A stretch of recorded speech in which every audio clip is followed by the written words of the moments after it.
This story is linked with the story for the next week, which is the continuation of the Messianic Confession.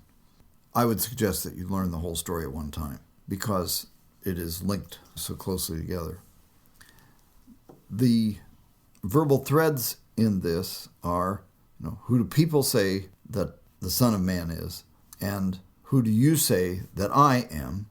And then in the episode of his description of Peter, whatever you bind on earth will be bound in heaven, whatever you loose on earth will be loosed in heaven, is a parallelism that makes that section easy to understand and to remember. The sequence of the episodes in this story proceeds from the two episodes about who do you say, who do people say, who do you say, so it's an A-B response. So it's two episodes of the question, answer, second question, answer, and then the second part of the story are the two episodes of the response to Peter. And first is introduced by the blessing, second by, and I tell you, you are Peter. The conclusion of the whole story is then that he sternly ordered the disciples not to tell anyone he was the Messiah, which leads then to the next story, which is that he began to tell them that he must go to Jerusalem and so on, the whole Passion prophecy. This story is a major turning point in the whole of the Gospel of Matthew story. It is the first time that it is explicitly stated what is implicit in the whole story up until this point. The Son of Man is a title that is used for Jesus, which basically means a human being. But it also has these connotations, the connotations that come from the Son of Man in Daniel and in other contexts in the tradition of Israel, as a representative of humanity in the divine court. So Jesus has then, even here, that multiple role, Son of Man, Messiah. The Messianic tradition is a tradition of military leaders and kings of Israel.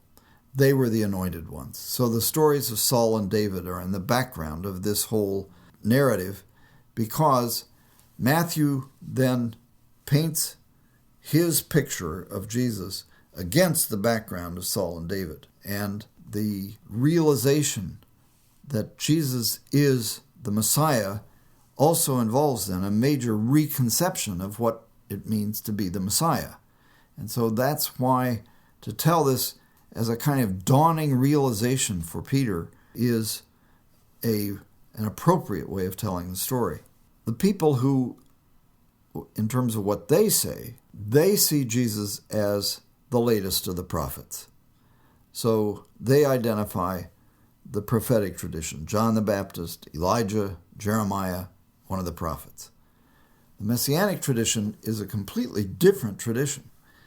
And so it is related to the tradition of the defeat of the enemies of Israel, the establishment of the kingdom of David, of a political kingdom. And so this reconception, this connection of Jesus with the Messianic tradition is what is a conceptual change that is happening in this story. Jesus' response then to Peter is a response of affirmation, of blessing, and of authorization of Peter's authority as the representative of the church. The blessing of Simon is a formal blessing. Blessed are you, Simon, son of Jonah. It's his formal name. The next episode uses his nickname, the nickname that Jesus has given him, namely Peter, Rock. And the blessing of Peter is then followed by this granting of his authority to have the keys of the kingdom of heaven and to bind and loose. The realization of who Jesus is, then, is followed by and ends with Jesus' statement that they are not to tell anyone that he is the Messiah. Why? That is not made clear. but they are to tell no one. What is implied by what follows this story is that they are to tell no one, because while Jesus recognizes that he is going to be killed, he doesn't want it to happen before the appropriate time.